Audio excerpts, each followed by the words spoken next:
तेलंगाना के नागर कर्नूल बजनापल्ली मंडल के मुजाफाती इलाके मारकंडिया आबी रिजर्वायर के करीब कांग्रेस और बीआरएस पार्टी के दरमियान हालात कशीदा देखे गए।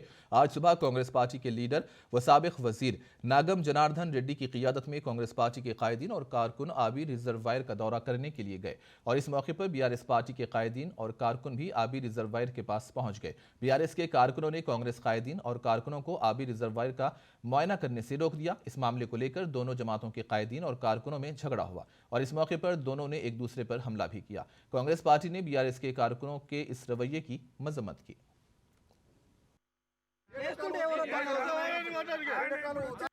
పేపర్ స్టేట్మెంట్ ఇచ్చేది ఉండే మాట్లాడేది ఉండే మీరు ఎమ్మెల్యే గారితో మాట్లాడాలి ఇప్పుడు చూడొద్దని మేమేం అంటలేము సార్ చూడాలి కానీ ఇప్పుడు పని జరుగుతుంది ఇక్కడ పని ఎందుకు జరగదు